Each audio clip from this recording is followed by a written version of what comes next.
Welcome, everyone. Thanks for joining us tonight. We're going to go ahead and get started. My name is Jessica Culverhouse. I'm with the National Environmental Education Foundation. First of all, thanks for joining us tonight and welcome. We're really glad to have all of you participating in our first webinar of 2011. Tonight's webinar is our first webinar for National Environmental Education Week 2011. EE Week, as we call it, is one of two K-12 education programs at NEAS. We offer a series of grants, websites, webinars, awards, and resources to educators in an effort to provide them with materials to help incorporate environmental content into the classroom. Our other NEAF program for K-12 education is Classroom Earth, which I encourage you to check out if you're not already aware of it. Classroom Earth is a resource for high school educators and students, also around bringing environmental education into the high school classroom. EE Week is celebrated each year as an educational prelude to Earth Day activities that take place across the country.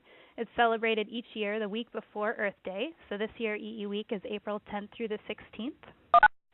This is the 7th year of the program, and each year we focus on a theme to help center our resources and give teachers an idea of educational content they can bring into the classroom around the environment. This year's annual theme is Ocean Connections, and we aim to help teachers and students explore their connections to the ocean, no matter how far from the coast they may live, during our celebration this April. Shortly following the oil spill last April, we began to hear from educators looking for teaching tools to help them address students' concerns about what they were hearing in the news around the Gulf oil spill. So this led us to focus especially on the spill this year as part of National Environmental Education Week's Ocean theme. And we have a series of resources, this webinar being one, as well as educational materials, web links, and lesson plans around teaching about the oil spill on our website, eeweek.org. Just a few logistics for tonight to help guide you through this webinar. All of our participants, you all, are muted, so that means we can't hear you if you're talking with us over the phone. You can hear us, but we can't hear you. So if you have a question, or if you have a question for the presenter or about the WebEx platform, you can send a chat message to NEAF host. That's my colleague Sarah, and she'll be happy to help you either navigating WebEx, or she'll be able to take your question down and we'll ask those during the Q&A portion of tonight's webinar. During the Q&A, my colleague Bobby will ask your questions aloud and the presenters will respond. If we don't get to your question, or otherwise, we'll post all of the text answers to the questions, as well as all of the webinar slides and the audio on our website with additional links and resources following this live broadcast.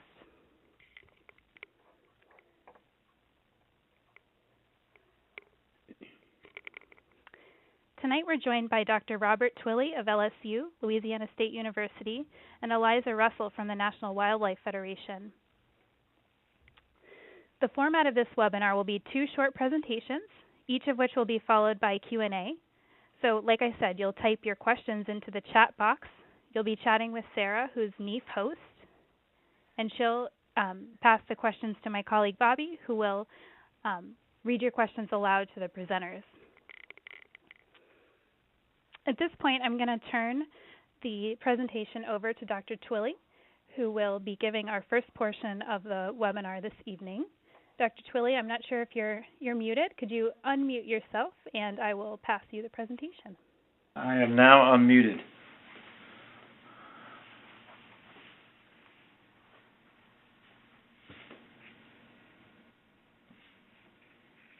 All right, Dr. Twilley, it's all yours. Okay, great. Thanks for everyone joining. I was asked to give it some overview of the oil spill and reference to some teaching concepts. I actually was teaching an undergraduate non-majors class at LSU in oceanography during the spring semester. So while this oil spill event was occurring, and so I picked these concepts out because I felt it sort of reinforced some of the topics that we were discussing that semester and how various aspects of the oil spill actually lend itself to go into other topics. So let me start. I have 20 minutes, and I'll sort of give you some general ideas, and then you can ask me questions about any specifics. The first thing I want to emphasize to those who may not be familiar with the region is that my first concept is just about the Gulf of Mexico, and the fact that if you're on East Coast or West Coast, you probably don't think too much about this region, although since Katrina we're getting quite a bit of attention. But as far as a teaching tool, the Gulf of Mexico is just, I think, one of the fabulous regions to teach about the coast and about oceanography, and it's because of its diversity. It's almost like a lake. It's almost an enclosed sea. And there are 5 states around it, from Texas to Florida, and within that region, as you can see in this next slide, it is coupled to the larger Atlantic Ocean, and there's a finger of water that moves up into the Gulf of Mexico, and so one thing about this system is, even though it looks like an enclosed bay, it is actually well connected to these large global ocean currents. One of the fascinating things about this, the Gulf, is actually this little loop current, where in fact water shoots through what is known as the Yucatan Strait between the Yucatan and Cuba, and you see in this image the warmer water in the red color, and so it shoots up through this strait and toward Louisiana. This is known as a loop current. It loops up into the Gulf of Mexico, and this next arrow, it actually then passes back, circulates along the Florida coast, shoots back down through Cuba and Florida, known as the Florida Straits, and then it actually heads up the Atlantic seaward, the Atlantic coast there. And so, there was actually some discussion, you may remember, during the oil spill about the fact that, this oil could actually travel from the Gulf of Mexico all the way up along the East Coast. So I think, one of the aspects here is interesting is if you getting into ocean currents and how oceans are connected and how, oceans are very different than lakes. They actually, you have this huge conveyor belt, basically, of ocean currents that connect all the continents. And so what happens in one region of the globe affects somewhere else. If you get into climate change, if you talk about how the oceans modify climate, there's this whole discussion, again, along this conveyor belt of how the oceans move carbon dioxide, how it moves temperature and heat, across the surface, and how it modifies the atmosphere. And so this sort of, the Earth is, really a very well connected sphere by the fact that the ocean waters move great distances. Is one of the real stories here, and again, the fact that oil 50 miles off the coast of Louisiana could actually move up along the Atlantic coast of Florida, up the Atlantic seaboard. That's a great story to talk about how our globe is actually connected.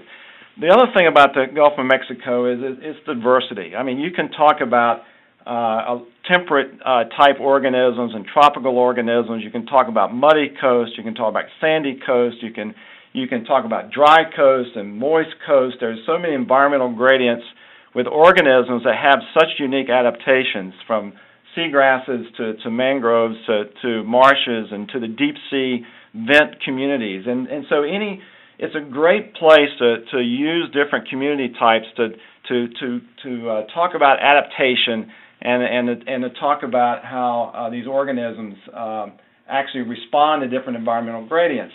And I think that one great story about the Gulf of Mexico or the oil spill actually is the fact that, we reference the source of where the oil was coming from, which is in deep water, a mile, 5,000 feet, real deep ocean communities. And then we also talked about very shallow salt marshes.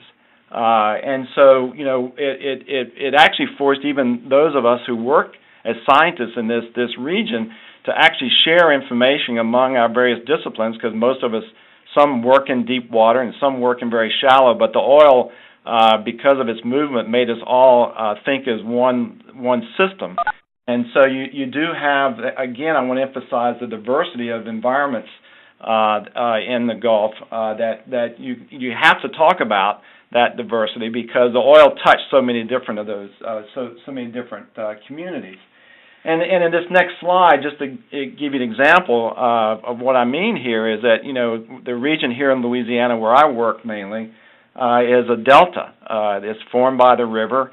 It's a muddy coast, and it's the seventh largest delta in the world. It's connected to an immense watershed that covers 41% of the lower 48 states.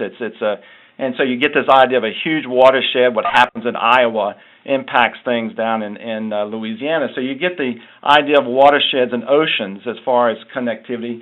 You also can go just east of Louisiana to Alabama and Mississippi, and you've got some of the most beautiful sandy coast and very different habitats, barrier islands, and sand drifting along the coast and forms that landscape, very different than sediment coming down a river forming landscape. So you can get into geology, you can get into the geosciences, you can get into what processes form different coastal types, and again, you can get into the ecology of how those different organisms adapt to those very different conditions. And we're a low energy environment throughout the coast. We don't have very strong tides. There's only about half a meter at best, and we don't have very strong waves, so we don't have that kind of energy spectrum. So you can't get into some of the more classic rocky intertidal type environments, but we do have a very strong diversity, and I think that's one of the real values of the Gulf Coast in the classroom.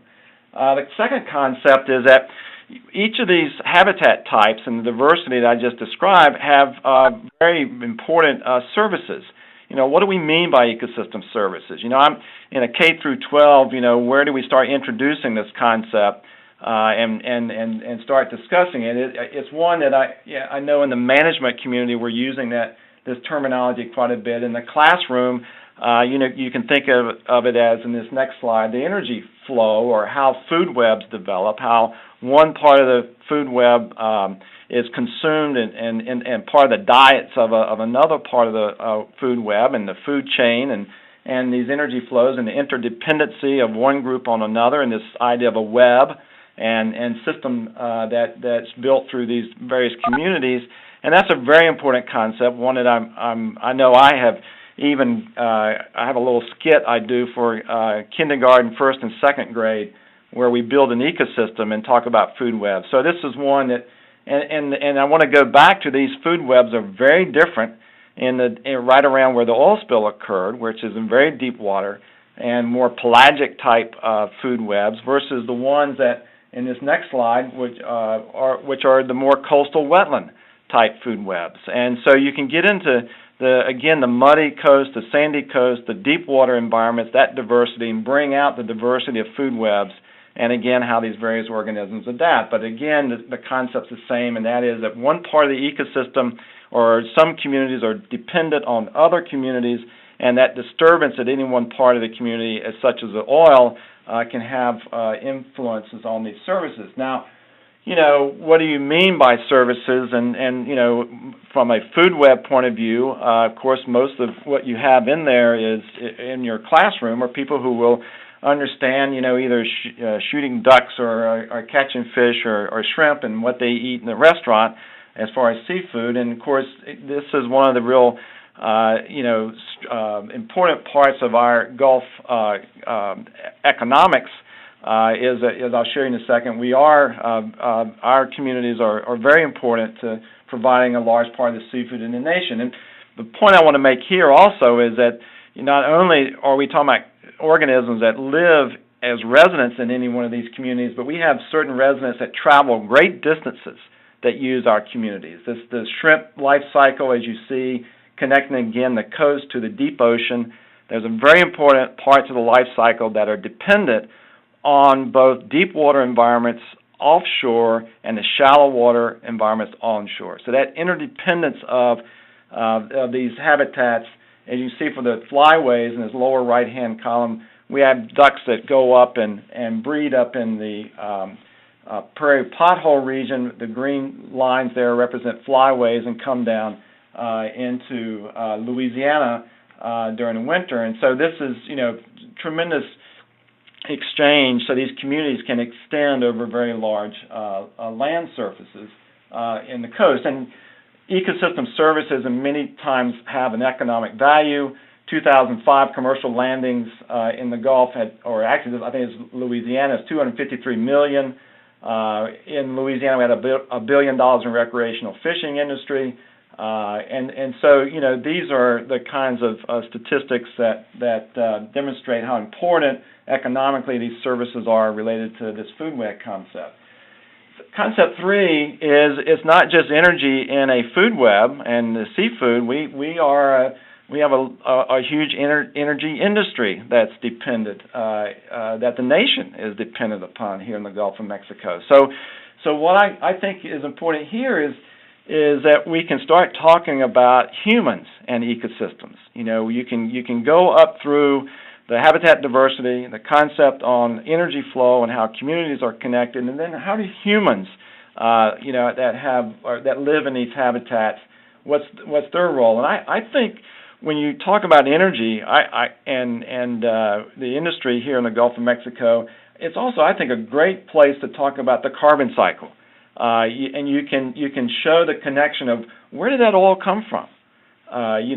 Just talking about the formation of oil, it's a fixed resource, and it was buried over millions of years of deposition in the oceans, and then I got a little oil rig here, a platform that's tapping that oil, and that's what produces the energy that we drive in our cars. But again, this global independence of where a student in your classroom is sitting and how they are connected, even to what's going on here in the Gulf of Mexico, and even if you live in New York or California or Minnesota. So, this, and I think this is very important. Is to reference to petroleum and natural gas as one of the most important resources in the oceans, and it is the reservoir where we tap to drive our economy, and understanding where the oceans are a source of our energy, and so so describing the geology and some of the aspects of ocean exploration. Why do we have platforms in the Gulf of Mexico? And so I think you can get into a very interesting discussion of energy dependence and the nature of the infrastructure that it takes to actually exploit that resource. And in this next slide, the Gulf of Mexico, you can see very clearly the amount of infrastructure that has been established in the Gulf of Mexico to produce this energy. And that has tremendous benefits, because in the next slide you can see the natural gas that goes throughout the nation. Students can see where they're connected to the Gulf of Mexico and that infrastructure that it takes to manage that industry.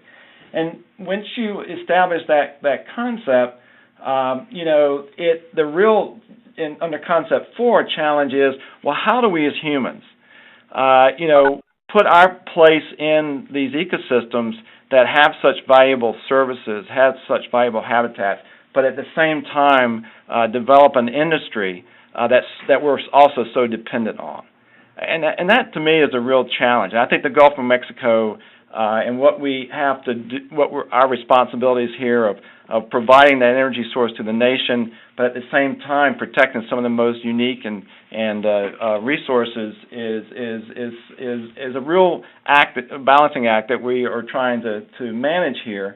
And so I think that there are consequences, and so the environmental impact related to this oil spill, and I've got a little overview here of just some of the statistics. Of course, it is the largest spill in history, in the U.S. history, and it certainly is probably had a very dramatic influence on our economic economies and real threats to our environment. Some of which we are still trying to determine exactly what those are. But I think this is to bring out what those consequences are and how we have to manage our exploitation of natural resources and protecting the environment and understanding what those challenges are. And one of those I think that students could see from this oil spill is this fate and transport of oil. I've got a cartoon here for those who want to teach chemistry, if you want to teach, again, physics, the movement of the oceans, the currents, and I think the oil was, and how it behaved is a great way to demonstrate, again, how oceans work. If you want to get into chemistry, the volatilization, the nature at which how oil changed from its source as a crude oil spill coming right out of the earth, and what it looked like as a tar ball on a beach. When you go to the next slide, is a combination of two things. One is the use of dispersants to change the nature of the oil, and that was very active. And so you can talk about the chemistry of dispersants and how it can be used as a response to the oil spill, and how you can. And I saw on the website different simple methods in the classroom you can use to sort of demonstrate this idea of dispersants and how oil responds to that.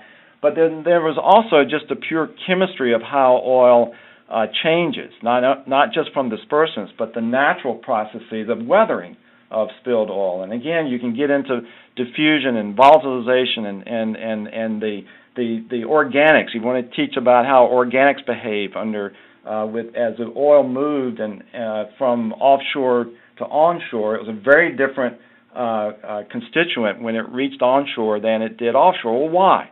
What were the processes associated with the change in that chemistry? And I think there's a lot of teaching concepts there you could delve into that would if you get some of the chemical organics.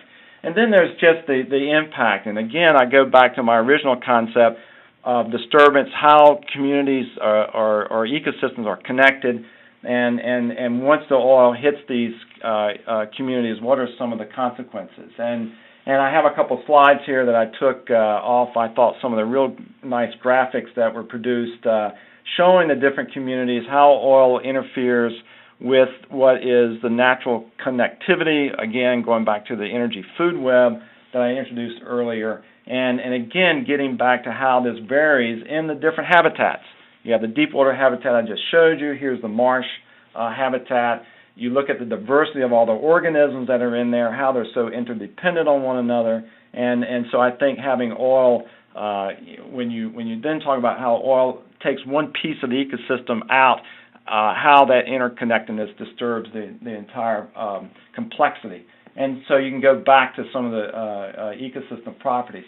Then finally, my last slide, I think, is you can then translate the loss of and changes in the ecosystem habitat, connectivity, and food webs to loss of ecosystem services to the loss of value, economic value, both in recreation, value of tourism in Dolphin Island or over in Orange Beach, the closing of fishing, the restrictions on the seafood industry, and how all that translates and sort of permeates into the economic system. So there's that's a great way of connecting again the humans with what we need to survive in society's energy and how we exploit that versus what our ecosystems need to manage what other services we get. So that I think that's another value in trying to of using the oil spill to show where students fit in this larger global perspective. And I'll stop there.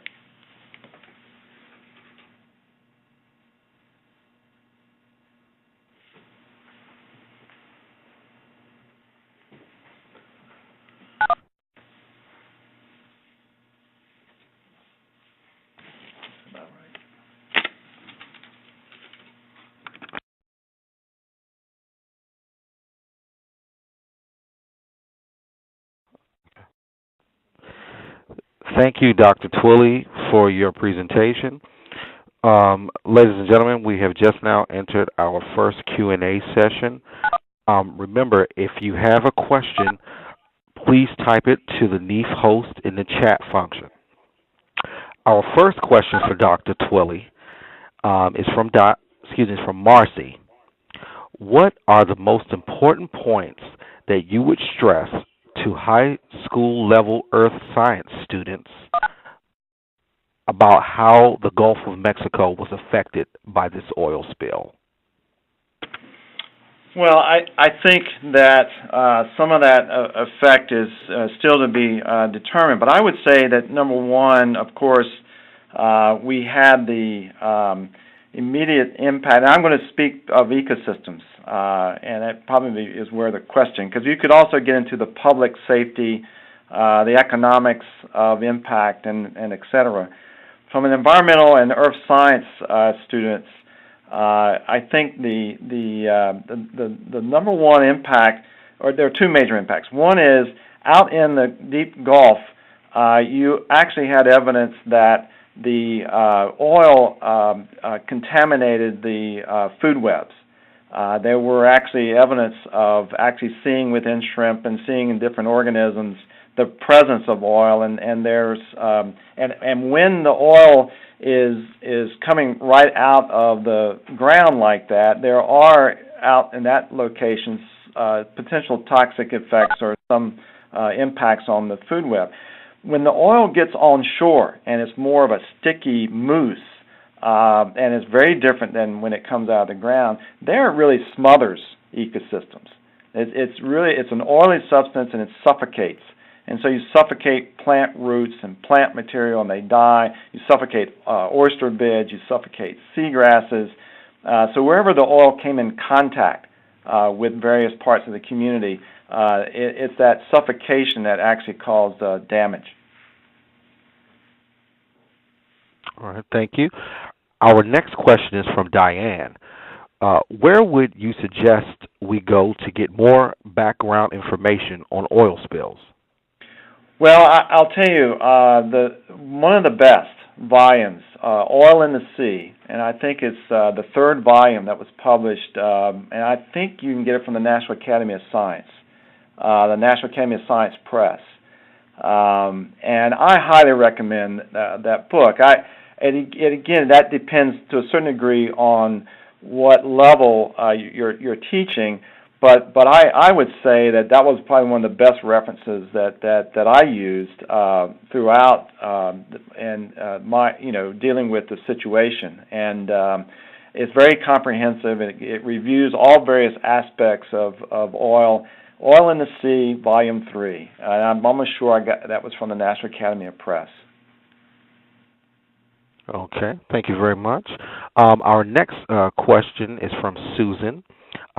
Please explain some of the chemistry of the changes in the oil spill over the continuum illustrated earlier. Basically, it's the organic weight of the oil. That slide came from Ed Overton. I need to acknowledge him on that. And you saw the various names of the compounds, and you have the lightweight organics that actually can volatilize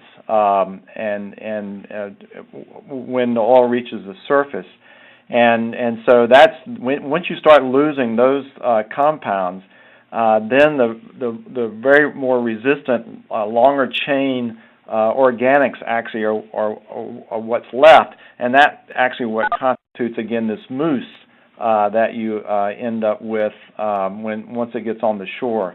But it's basically the real lighter, volatile organics actually volatilize up to the atmosphere, and what you end up with is this longer chain organics that form this mousse. So it's pretty much volatilization. There's some degradation of bacteria eat some of the compounds, but pretty much what I think was described was the physical process of losing the lighter weight oils.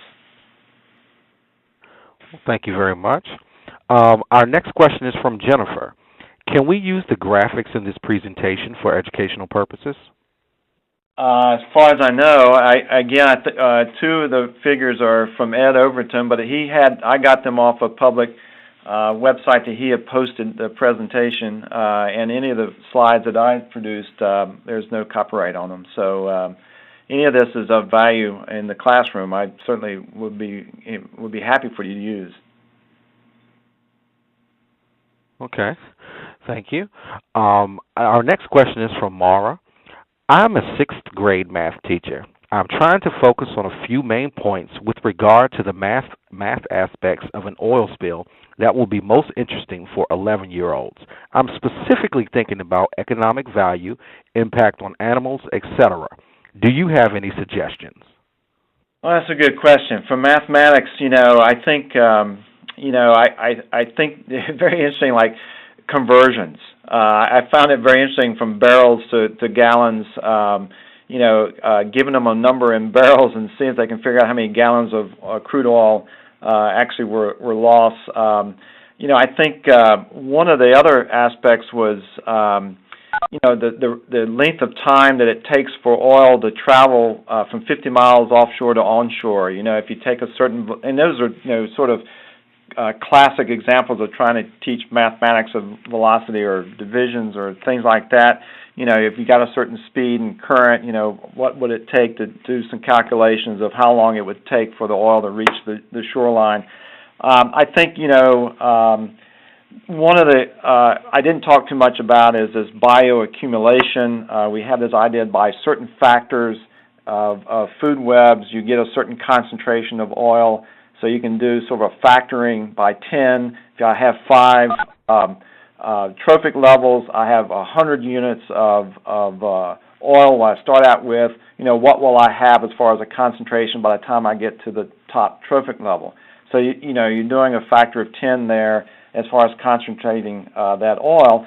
And I guess finally, in economics, certainly you can deal with if I have a certain amount of oil and I have a certain amount of money that's being spent, and I have a certain impact of a certain percent on the value of a resource, what will that resource be in 1 year, in 2 years, and 3 years? So there's some compounded calculations you could get into relative to what will happen over 2 or 3 years as that oil impacts the reduction of a certain part of the economy.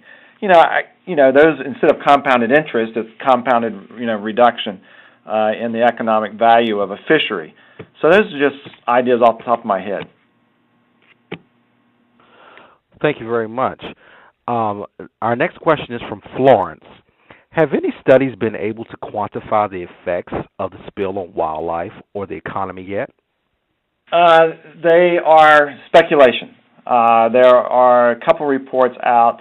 One that I know was done by the Heart Institute that estimated, about how many years it would take for recovery of some of the fisheries, and that was done to actually help understand what should be some of the economic claims that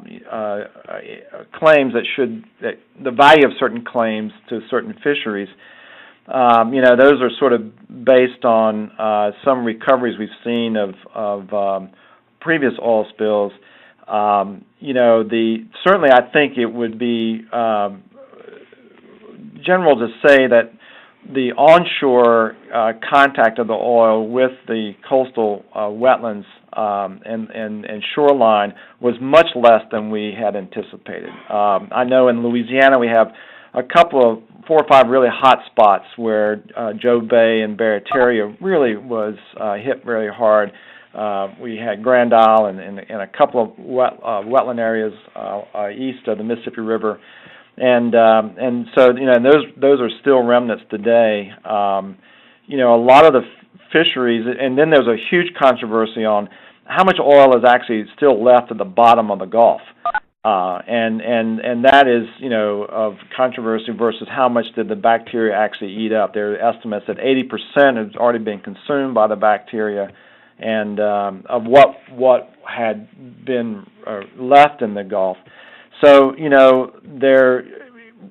be honest with you, an assessment of something like this will take several years, but I think I can say that what we've seen so far is less than what was anticipated, say, in May and June when we were in the midst of the tragedy.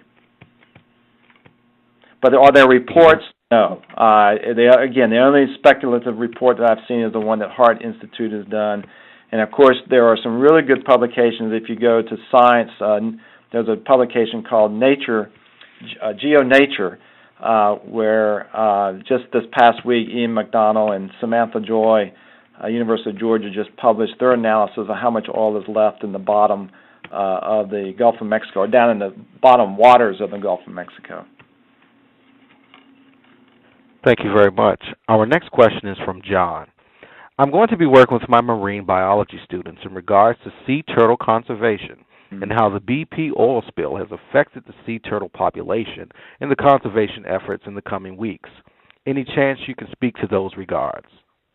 Well, one of the things I had on the last slide, and I mentioned it, I didn't verbally mention it, but I will say that I think one of the take-home points that I have as far as conservation is that, and what really struck me during the response of this to this oil spill is that in many cases we were dealing with an oil spill on habitats that were already stressed.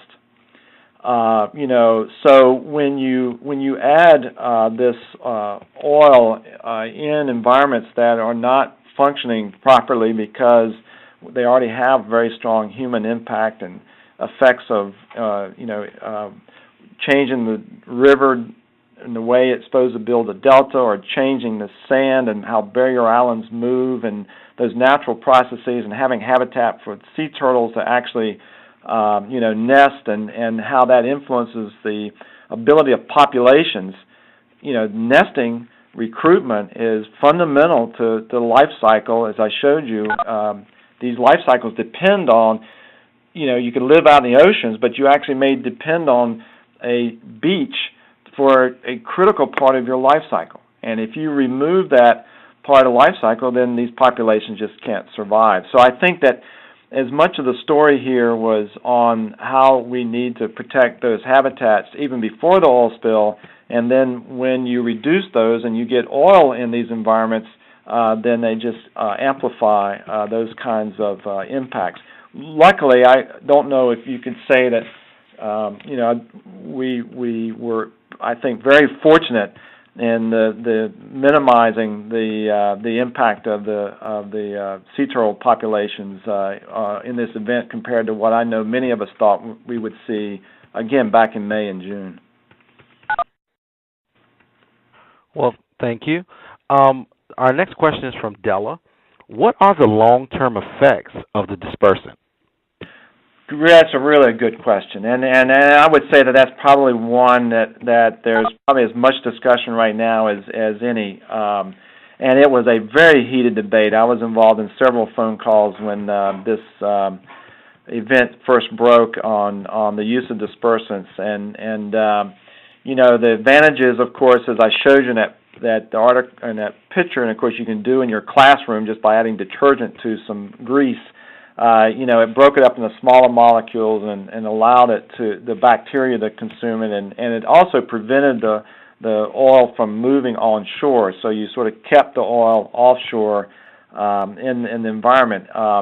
The dispersant, based on the EPA documentation that was published in August, or excuse me, sometime in August, that they tested the dispersant and found no impact. There are others who say that maybe long-term impacts of the dispersant, the chemicals, if they concentrate in some of the seafood and shellfish that we have out in the deep water environments. And so, right now the official line from the EPA and the federal research labs is that there's minimal impact. There are some scientists in the community who have challenged that. But all in all, there's a feeling that the dispersant was effective in minimizing the impact on shore. Let me end with one quick footnote about dispersants. One of the things that was very interesting is that the chemical that is used in dispersant that causes most of the chemical impact, the contamination in the dispersant, is not important to be in the ingredient when you're dealing with a deep water crude oil release from the bottom of the Gulf, as we saw 1 mile deep. And what I mean there is that actually the oil when it changed the pressure at a mile deep, it actually there was a lot of dispersion that occurred already, and that what you needed to add to help amplify that dispersive effect. Really, you didn't need the the potentially harmful chemicals in dispersant to cause that disperse process to occur. So we may be able to form new dispersants, take out some of the chemicals we're really concerned about when we're dealing with deep water events because of the physical change of the crude oil when it comes out of the ground and enters water that's a mile deep because of the pressure down in those waters.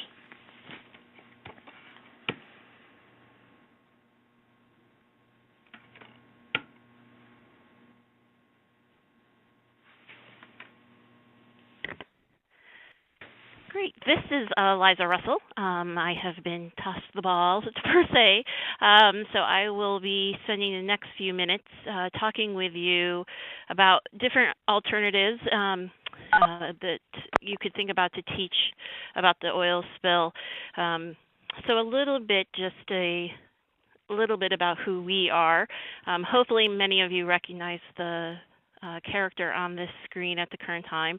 National Wildlife Federation, just to kind of set context and kind of why are we the ones kind of talking about this, is we have been working for over 40 years on environmental education and really trying to connect children with nature, thinking about how you can use the environment as a teaching tool. Even predating that, obviously the magazine and books of Ranger Rick have been utilized by teachers across the board to teach concepts, and I'll be circling back on that in just a moment. The other aspect is that Nature Scopes, which maybe many of you have used, have been a publication of the organization for a very long time in many different formats. Obviously, there's a Nature Scope Oceans that exists, and just a little side note for everybody, we actually are looking to move those to an online free resource for teachers, as we know that economic times doesn't always avail itself to purchase as much materials as you need. And the last thing, just a little bit about us, in addition to the fact that we are celebrating our 75th year this year of really protecting wildlife for our children's future, is that we do offer some signature programs to learn about how can you teach not only about the environment, but also how do you extend that to your home and to your community. And some of our key programs, the Schoolyard to Habitat, which I'll be talking about a little bit, our Eco Schools, which is a green to school building, green to school grounds, green to kids concept, and also our Trees for the 21st Century program are great examples of ways to engage and really have kids have that tactile experience, which helps when you're talking about the concept of the oil spill. At times, it is one of the hardest things to think about for kids is it is happening far away. It is happening in a context that they may not quite understand, especially if they're in the younger ages. And it also sometimes is presented to them, and I know that teachers deal with this quite a bit, of presented them in terms of, well, if you do X, then you will save Y. We see this a lot with the concept of global warming. We actually have worked with the National Association of Environmental Educators and others to actually produce guidelines when you are talking about concepts such as global warming and climate change, of what are some of the age appropriate. We looked at the same concept for when we began to think about the oil spill. One of the things that we know is it's an immediate reaction for wanting to talk to students and being able to have them relate to this in a very meaningful way. But a lot of times it's not presented to them in an age-appropriate way. So one of the responses using the mechanism of Ranger Rick and our staff here is that we created, which you're welcome to see on our website, a set of resources for parents as well as for students from the perspective of how do you actually talk about the oil spill in a way that can be meaningful, but in a way that's appropriate. So the first thing is that we really provide guidelines in terms of what does it mean to be age appropriate. We think it's very critical when you're talking about the oil spill, as a few of the questions that came up indicated is, if you're talking to high school students, obviously the cognitive ability to process and deep thoughts are much stronger than they are at a kindergarten age. So making sure that we're not expecting kindergartners or fourth graders to think and act and being able to process at the same level as a ninth or a 12th grader. Parents, as you all know, have a hard time sometimes remembering that, just because they may have older kids and kids get caught up in conversations. So we did give some guidelines, some tips, and it was written from the aspect of children from the Ranger Rick magazines writing us questions, which they do all the time, and answering them and having them help respond to those questions about the oil spill.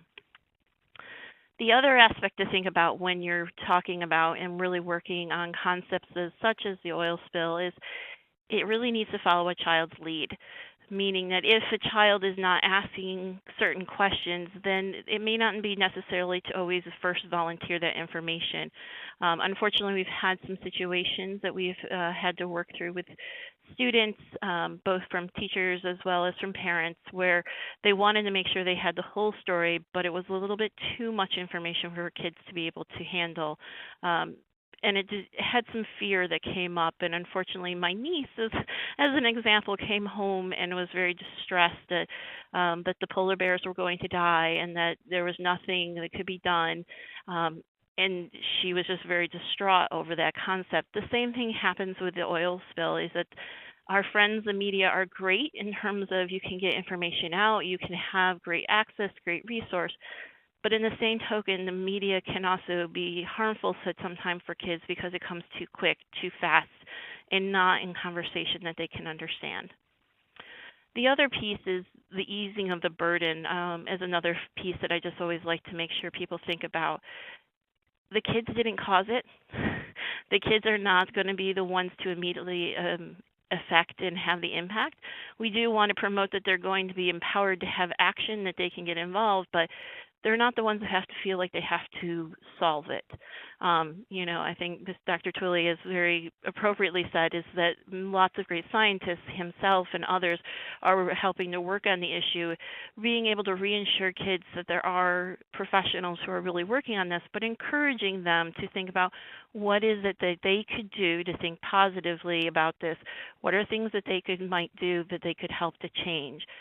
So that's one of the things that we like to make sure that people, again, as they're talking about this concept, is building it into a framework that actually meets the child where they are and the expectations remain in there. So on our websites, under our EcoSchools pathways, you're welcome to utilize any of the resources there. There's links also from NIST website back to there to say how can you talk about the oil spill as you begin to think about teaching it and extending it. So just building for a couple minutes on some of the lessons. I think, again, Dr. Twilley gives great concepts that you can build upon, but there are some things that we really have been trying to help people think about when you're thinking about the oil spill. Is obviously the wildlife piece is very important. It is something that children naturally gravitate to. It is easy a concept to understand, but we also see it as an opportunity to expand how they actually begin to think about not only the oceans and in terms of the near watersheds that are related to the ocean, but also this is a great opportunity, as Dr. Twilley said, is this event actually was a great catalyst to think about what can you teach as it relates to where you actually live. So what we have helped to think about is there are some basic concepts that kids can think about and how you might actually tie these to STEM. I know many teachers are having to think about STEM, science, technology, engineering, and math as kind of core built-in pieces from industries in terms of reaching out and connecting, with professionals in your community. That is another area that you can build in. One of the approaches that is great to start with is start with the basics. especially at the younger ages. Kids being able to understand water and what water is and how does water work and understanding water cycles. Even in kindergarten, there's various components that you can utilize from a water cycle concept that helps them understand rain and water and just beginning to understand how does water move. You start to build upon those initial building blocks. You can get to the oceans, you can get to your rivers and streams. You eventually can get to, as you go up in grade level, to understanding watersheds. Watersheds are a key component that we feel that are very important from a teaching concept to help kids, especially when you're talking about the oil spill, to start with the watershed that is closest to them. The nicest thing is that we all have watersheds. Even in the desert, there's going to be a concept of talking about water and watersheds that can be easily applied. The other aspect is you bring in the wildlife, the web of wildlife, and the different cycles of watershed webs that you can weave in that have been previously mentioned. Those are keystone building blocks that, again, help them to take what does this mean from where I live in practicality all the way down to the oil spill to make the connections without kind of making a leap. The other aspect that was touched on was migration. The biggest piece that we've been trying to work and have people touch base and promote is a lot of the wildlife that was impacted. You kept hearing about birds. Some of it was pelican species, some of it was seashores, birds. A lot of it was different types of birds. Birds are migratory animals. The nice thing about the Gulf is that it's a big, I always refer to it as the bird party zone. It's where a lot of the migratory pathways that you see end and come in. It's a big transit stop for many species who may be continuing down to South America or who may be just spending their winter in the Gulf area. So it's a great way to talk about species that you actually see and know in your own backyard on an everyday basis to have this large migration pattern. That is an excellent concept for bringing in not only geography and math, but it's also a great way to use technology through citizen science programs. And a lot of that is what you've been hearing about the oil spill is the tracking of these species. How many of the ducks may need to have been short stopped? How many of certain species are we looking at impacts on? So that's another way to really engage them of how do you think about these wildlife and their movements and being able to track them from a citizen science standpoint. Water pollution is also a good concept to build on. There's ways that this can be done, right, again, in your own from a local watershed perspective, but there's also implications in terms of how can you address this from thinking about the pollution aspect, as was just mentioned, of build up of over time of ecosystems and ecosystem services that are having in distress. National Wildlife Federation has been very devoted and is even doubling its effort on Gulf of Mexico restoration. It is a very big concern to be able to do that. But water pollution and the impact of pollution in the watersheds is a concept that can be taught.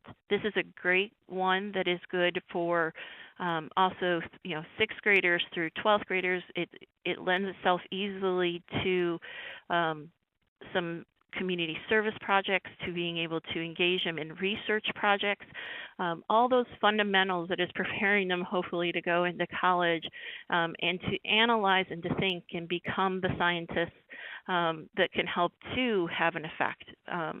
So the pollution aspect is a very good way for them to be engaged. The other aspect is conservation. So water conservation and thinking about conservation issues, and I'll talk a little bit about wildlife conservation as a concept for you to do in a second, but thinking about, again, not only where does water come from, how does it work, what is a watershed, how does it build up, what are those ecosystems that are connected to those, but the fact that water and water conservation is something that kids can actually participate in. Even if it's as small as turning off your faucet when you're brushing your teeth, or understanding how you can have bigger impacts within your school system, those are pieces that kids can actually have success in, and making determinations about what are my personal choices that I can have on water. So thinking about the oil spill in terms of the basic concepts that have been addressed in terms of what is oil, how does it work, how does it move, what is going on, what are all those impacts. Those are vital pieces to be taught, but also considering the fact at a local level that this impacts you from what is this happening with my own personal watershed, what is this happening in our own personal community, how does it affect my wildlife, and also it then makes it at a very tangential level toward kids to connect, that it doesn't seem so distant. One of the greatest things that the Federation was very benefited of was many students saw this issue and they saw the wildlife, and that was the biggest concern. So one of the things that we really want people to think about is how can you tie that to something kids really understand and can appreciate is wildlife. Bring it back to some core concepts that can help them. Thinking of what kids can do, I've touched on a little bit of what this is, and as I say, the picture actually that you're seeing is actually off of Grand Isle when I was there. So there are some things that kids can do in terms of what they can do to help the oil spill. You know, they can think about their water. They can think about what are they doing for water conservation. They can take local actions that do have impact. The more that they actually think about, changing out and helping their parents look at the plants that they have that can support wildlife that might be migratory. Those are all pieces that they can do. At schools can also, from not only raising awareness and having events and getting kids involved and having opportunities through assemblies, pep rallies, et cetera, to think about actions they can give, the schools themselves can become greener. How can they look at their transportation? It was mentioned about energy.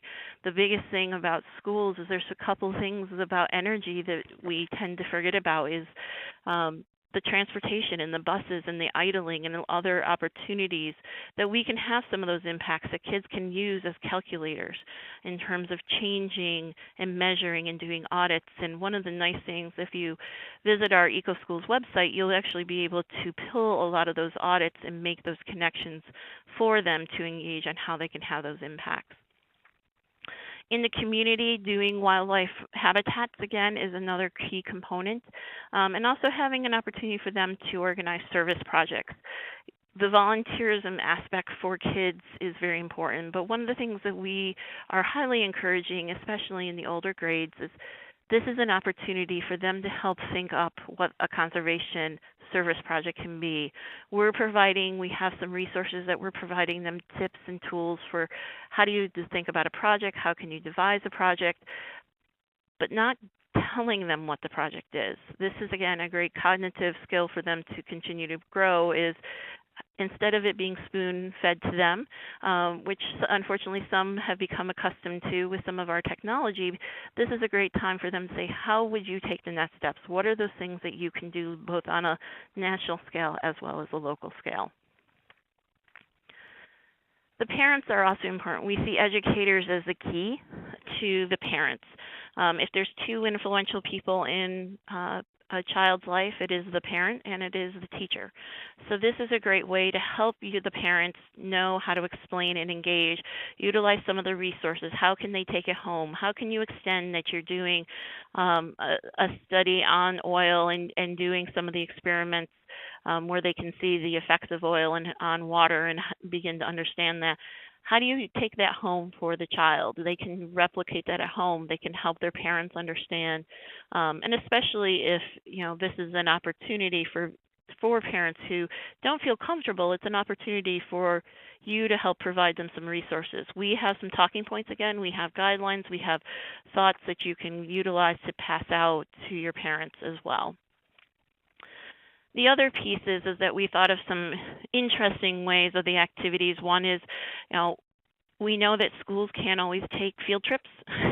We know budgets get tight on that side. but there's ways that parents can help maybe supplement some of the things that would have been fun. From the sea to the supermarket or a restaurant hunt is an activity that we have put up on our website that you're welcome to help share with parents or others to do, which is basically a really looking at where do things come from, how are the impacts, what are the economic impacts, what are the environmental impacts that they can really begin to look at. And it traces them through where does those food sources come from. One of the biggest pieces is, we all heard, and I think the shrimp food web and growth cycles are very important to understand, is there's a lot of seafood production and the economic values that come out of that region. It's a good way for people to remember what are the connections. Any of these resources that you're seeing, are actually available on our website. We have all these lesson plans up and available for you to use at any point. And actually, I do have to apologize. The URL is slightly wrong. It's actually www.nwf.org/schoolyardlessons. So we will make sure that that is the correct URL that is up on the NIES site to connect through. I did want to talk just for a couple minutes about what NWF has done in terms of volunteering as an example of projects that you might think about in terms of community service or opportunities. As I mentioned, citizen science being one of those. One of the ways the NWF really engaged in the first phase of the oil spill, as we look at it, was we did wildlife surveillance. We were on the ground with volunteers who were out monitoring and recording wildlife. And one of the things, as was previously discussed, we were looking at the entire ecosystem. It is critical for us that you think about the ecosystem and all the pieces and parts that go with that. There were great and very vital bird surveys going on, but we also wanted to know what is happening with those mollusks, what is actually happening with the grass, what is actually happening to some of the species who don't always get highlighted, unfortunately, when things happen. And so we did have volunteers who were out monitoring us the same stretches of land every single day for about 6 months. They're about to go out and do kind of a bio blitz as well, to kind of do a 2-week period to say what are they actually seeing at this point. The volunteers had great imagery and great posts that they found, and were able to take the picture of the dolphin that you'll be able to see against the boat is one of those. But the aspect that was interesting for us is we even included and we expanded it to have people that you didn't just have to walk beaches, that you could kayak, that you could dive. We had a series of divers and actually helped the Fish and Wildlife Service with some of the information, because the divers went down because staff was very stressed and they didn't have time to always be monitoring. So off the Keys, they ran into yellowfin tuna and came back up and said, what are they doing here? We had other volunteers who were out monitoring and were expecting to see the large amounts of shorebirds that they always see, and the shorebirds had gone.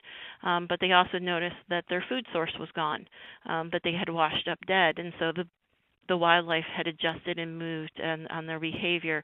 So those were very helpful for the Fish and Wildlife Service and the state agencies to have these reports to help supplement what it might be, part of their larger survey parts that are going on now. We are also moving into the repair stage, and this is, again, something to think about, that everybody wanted to be able to volunteer. We do know everybody wanted to go down and clean birds, or to help with the sea turtles, or to, send Dawn dishwashing liquid. We know that was very hard at times because there wasn't an immediate way for people to always volunteer. You had to have a lot of skills, as you had a lot of pieces.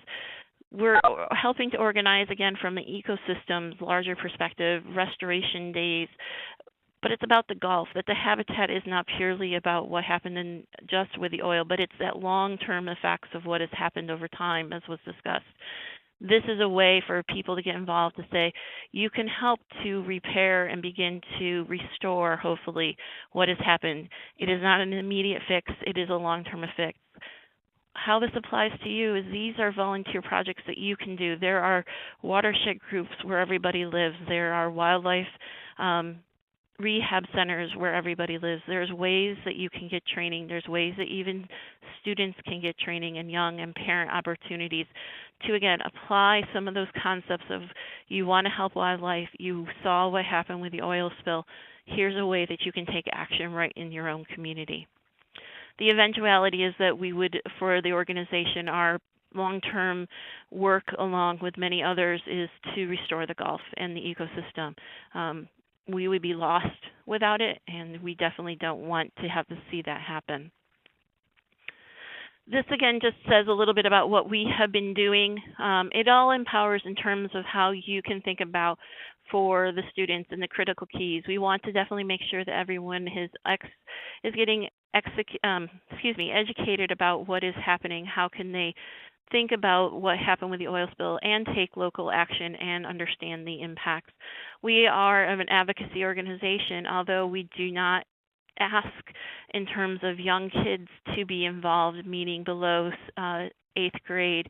It is a great way above 8th grade to actually understand the democratic process, to think about if you're going to get involved and have advocacy, this is a good thing for your eco-school, your eco-clubs. It is a good just process in terms of your history classes. How can kids take this topic and think about what they might advocate for?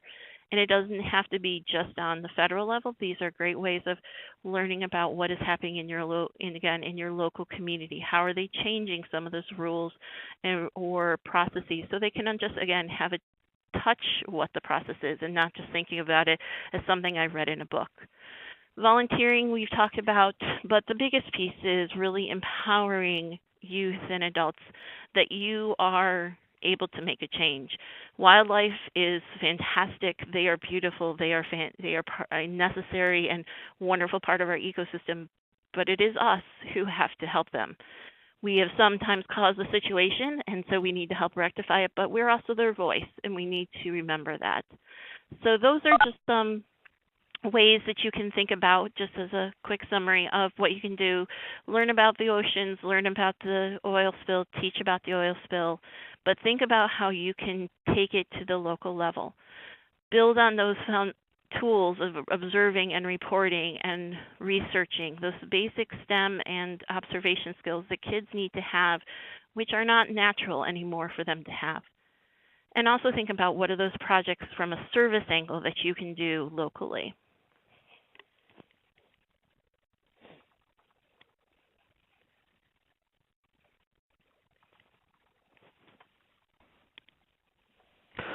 Eliza, thank you very much for your presentation. Ladies and gentlemen, we are just now entering our second Q&A session. But before I start taking some of these questions, I want to remind everyone that our webinar, the entire webinar, will be available for download on our website post this live broadcast, and we'll post the URL in a few minutes. Our first question is: the lessons to build upon listed on the slide are a great start for a science teacher. But how can you apply these important lessons concerning water conservation, water pollution, watershed ecology, and water cycles to other areas of education, such as math or social studies? In other words, how do non-science teachers teach the importance of making ocean connections? That's a great question. And one of the things is you can think about it from a multitude of levels. Most of the lessons that you'll see are actually not purely science lessons. We try to think about them from a multidisciplinary approach. So, it's a good way to start thinking about writing and reporting and journalism and some of the responsibilities. And if you have a media course that you might be teaching, this is another opportunity for how has Facebook and other tools have been utilized. The tools that kids are using every day, which I will be honest, for me being old and dodgy, have taken me a while to try to understand, building in the writing and literature and into those aspects and how can they report on it is a great angle to do. Geography and history are fantastic. One of the key things when you're thinking about your watershed, when you're thinking about the pollution, those are great history lessons. What is happening in terms of the past and researching what has been there before? Was there industry that may not be there? So being able to do investigations and trying to do some of the mapping, again, but in a very tangible way. Also having the ability to map and do the geography.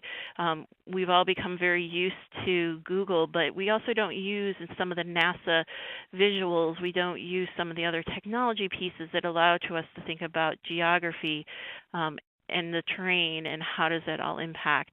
In terms of also, just in terms of some of the tie-ins for, art, we saw very creative ways that kids were actually hosting and utilizing art in a way of not just multi-video, but actually some of the more traditional arts to represent, contests of here's a way that you can think about nature in your own community. There are many different art contests. The Fish and Wildlife Service offers a duck stamps, and they're going to be highlighting oil spill this year in terms of some of the ducks.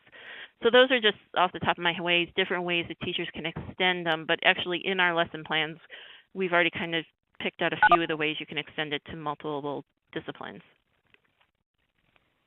Okay, thank you very much. My next question is from Debbie. Debbie asks, does NWF provide any tips or training on helping students to develop service learning projects so we don't make the mistake of spoon feeding? We are actually going to be hosting, we have two things that we're actually doing. One is that we do have tools for youth group leaders or for teachers that are available on our website under youth service that do provide those in terms of here's some guidelines and tips for working with them.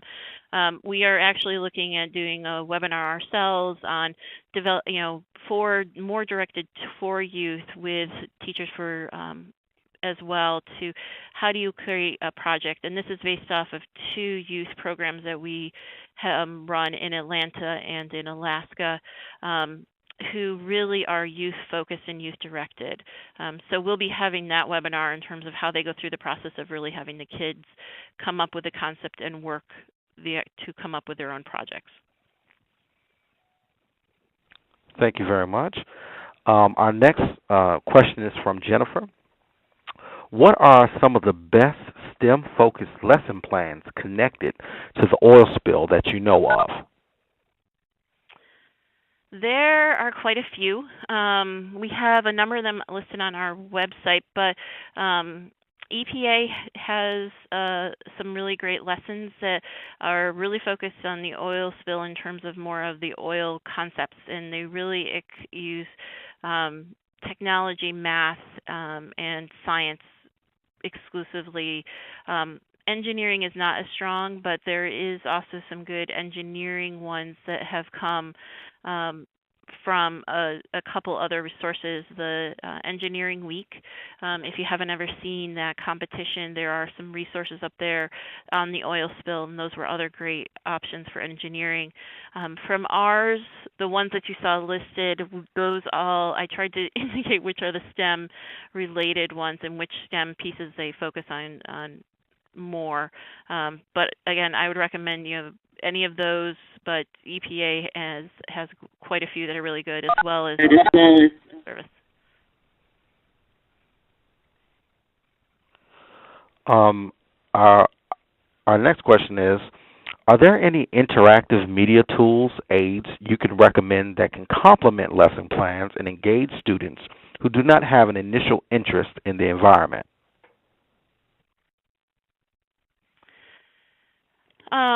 That is a good question. Sorry, I have to think for a second.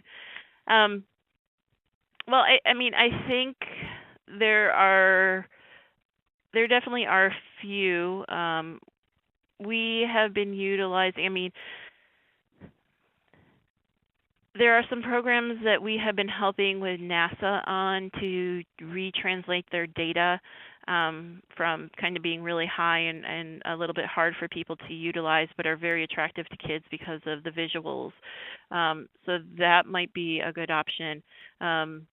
in terms of other media sources, I mean, we have been engaging in terms of through contests and so forth more than lessons, an opportunity to really have kids look at their environment through multimedia platforms. I'm sure there's others, and I will definitely pull those together, but I would want to consult with a couple colleagues here. But that'll at least get you started, but I'll definitely send that to Neef to kind of put up on the website too. Okay, thank you very much. And our last question is referring to the What Kids Can Do slide. How do you target different age group involvement in these activities so that these students do not lose interest in the environment as they develop more demanding schedules in higher grade levels? That is definitely always a trick. Well, one of the things that, I mean, what we have found very successful from what we have done is with the younger ages, we are really focused that it's a family volunteering opportunity, and having it built into the family piece. One of the ways that we do that is we are really trying to connect with the moms who, unfortunately, amongst parents tend to be some of the bigger decision makers, to really give them the empowerment. So that's really from K to 4.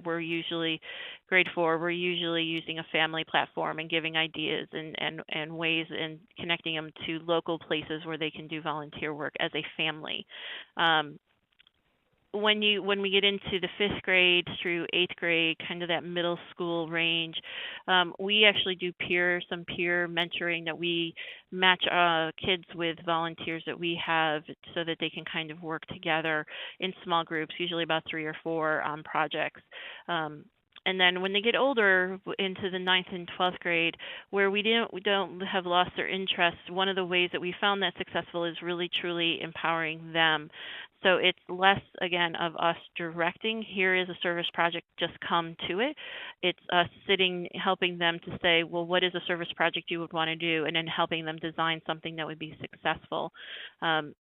We do have a number of students who do come for the environment, and the one thing that we find is usually the catch at no matter what age is that wildlife aspect. Sometimes speaking about a watershed and a watershed project is not as enticing, but when you all of a sudden are talking about the fish, and you're talking about the raccoons, and you're talking about some of the other species that are utilizing and really need clean, those waterways, we find that is a stronger hook for kids, because the connection of kids and animals is generally always a lifetime experience. They always can have an appreciation and want to make it always better for the wildlife. So we're not above at times using the wildlife. Eliza, thanks so much. This is Jessica once again. Great.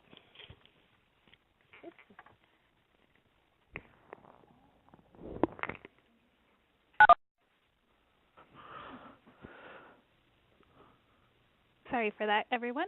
Eliza, thank you for your presentation, and Dr. Twilley as well. We really appreciate your spending the evening with us to help us learn about ways to bring these concepts into the classroom.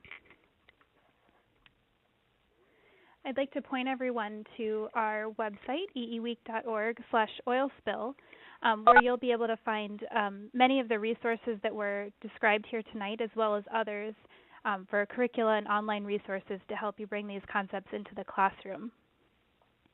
I also wanted to point out a couple of featured resources. EE Week partners each year with Earth Day Network to develop lesson plans around our annual theme.